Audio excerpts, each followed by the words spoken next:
Hi guys අද මම හදන්න යන්නේ මකුළු දැල් කොත්තුවක්.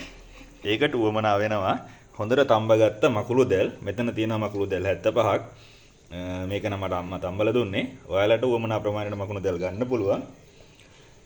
මේකට ඊට අමතරව අවශ්‍ය වෙනවා බණ්ඩලා ගිහව බතල කන්න ගිය වෙලේ ගලවගෙන ආපු බතලාලයක්. ඒක ටිකක් කැරට් වගේ තියෙනවා.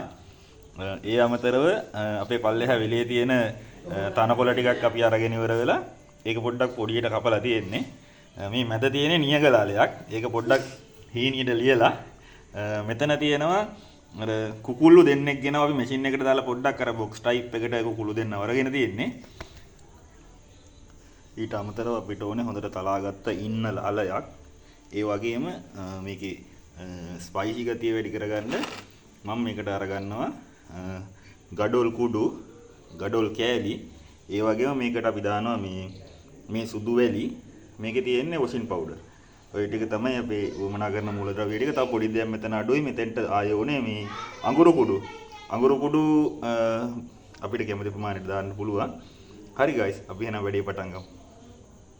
sorry guys මට පොඩි දෙයක් අමතක වුණා. මේකට මේ අපි ගන්න ඕන මේ නයි බිත්තර දෙකක්.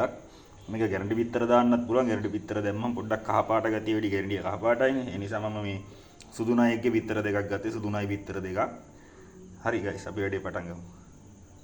අනිත් එක තමයි guys මේකේ මේ මකුළු දැල් ටික පොඩ්ඩක් අපි මේ කෑලි කඩා ගන්න පුළුවන් නම් හොඳයි. දැන් මම නයි බිත්තර දෙක මේකට එකතු කරන්න හදන්නේ. ඊට පස්සේ ඉතුරු සියලුම දේවල් ටික දාලා මම වැඩේ පෙන්නන්න යන විදිය. ඊට පස්සේ ඉතින් මකුළු දැල් කොත්තුව කමු. හායි guys ඔන්න දැන් තමයි අවසානය. ඔන්න බලන්න.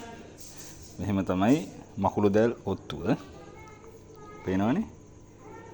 මම කියපු විදිහට ඒ විදිහටම හදාගන්න.